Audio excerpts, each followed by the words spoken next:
Today we're going to be going over how to operate a JLG 400S telescopic boom lift.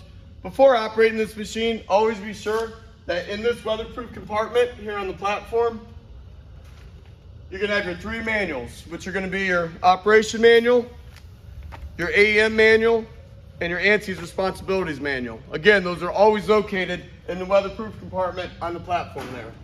Now let's go ahead and talk about the three tests that we got to perform before you operate this machine. The first test that you're going to want to perform before operating this machine is going to be your pre-operation inspection. At that point, you're just basically going to walk around, do a visual inspection of the machine. You're going to be looking for anything like leaks, tire condition, loose or missing parts. In that operator's manual has a long list of things to look for if you're unsure. Second thing you're going to do is going to do a function test. At that point, you're going to do a function test from the ground controls and your platform controls. You're going to make sure all functions test out correctly and all the safety devices are working. Again, operator's manual in the platform has a long list of that for you. Last thing we're going to do is a workplace inspection. Basically, you're searching for any hazards in your workplace by any means. Again, operator's manual has every bit of it in there if you're unsure what to look for. Let's go ahead and go to the ground controls. Now that we're down here at the ground controls, to operate any of your functions from down below here, it's going to be your E-stop out, key switch all the way to the right. That's going to allow you to power up your ground controls here. But for the purpose of this video, I'm going to go ahead and turn the key switch to the neutral position and the E-stop in. Now to start this machine from down below, it's going to be this toggle switch here up. That's going to go ahead and start the machine for you. Also, opposite of start is going to be your function enable. So while the machine is running, you're going to hold down your function enable and operate in these functions as they're laid out here on this placard. So, function unlock, extend, retract, boom up, boom down. You also have your main turret, left and right. And up top here, we have basket rotate, left and right, with your basket level. Now, if for any reason the machine was to quit running on you, you can still get your buddy down by, again, E-stop out, key switch all the way in the right position. Opposite of your start switch is going to be your auxiliary pump. So at that point, you're just going to hit and hold down your auxiliary pump and whatever function you need to get your buddy down safely. Now let's go ahead and switch the power to the upper controls here. That's all the way to the left. Again, E-stop out every time. And let's go to the platform. Now that we're up here at the platform controls, as I explained to you earlier at the ground controls, that key switch needs to be all the way to the left. That's going to allow power to be sent up top here. Then you must have this E-stop popped out. That's going to power up your board. But for the purpose of this video, I'm going to go ahead and press it back in. This toggle switch right here is going to be your start switch. You're going to send it forward. You're never to be on this pedal to start the machine. But to operate any other function on this machine, you always need to be on the pedal here. Second safety device that we do have up here is the sky guard.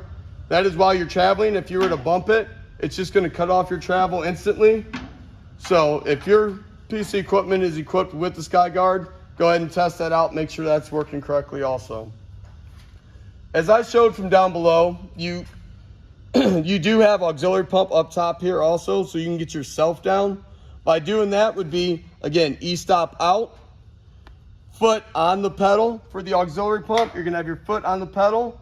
So it's always pedal, pump, and then whatever function you need to get yourself down safely. So it'll allow you to do everything besides travel, besides drive. So you can swing the boom out of the way to come down into a safe spot every time. Now let's go ahead and start with these toggle switches all the way to the left here. These are going to be for your travel, so it's going to be 3-speed, high, mid, and low. You also have your basket level up here, level up, level down. Now this joystick here is equipped with a collar on it. So you're going to want to lift the collar. If you throw the stick forward, that's going to be lift up. Bring it back towards you, that's going to be down. And then you also have your main turret, left and right. Your horn's also located in this area. This rheostat here, all the way down is going to be turtle mode, all the way up is going to be your high, and that's only going to control your boom speeds. You also have basket rotate left and right, and extend and retract. So bring it towards you to extend the boom out, push it away from you to retract it back in. Over here on this joystick, you're also going to have a collar. It's going to be your drive stick. So lift the collar on the joystick. This is going to be your forward and reverse, and you're always going to steer off the top rocker. Now this machine also does have this device on here. If you get out above about a 90-degree angle, it's just going to cut your travel. Do not worry, because it just makes you think about it. In case you're 180 degrees out, you hit your stick forward and you run into something behind you. It just makes you think before you take off. So again, you can still travel by just hitting the foot pedal, holding your drive and orientation toggle switch there, and then that'll allow you to keep traveling. Now, since we went over all these platform controls, let's go ahead and take this machine outside. Now that we're out here and ready to operate this machine, always make sure you have your full body harness on and that you only tie off to the factory anchor points on this machine. You're going to have one on the right and left on this JLG 400S. Now let's go ahead and run the operations on here.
Today we went over how to operate a JLG 400S. If you have any questions or comments, go ahead and leave them below.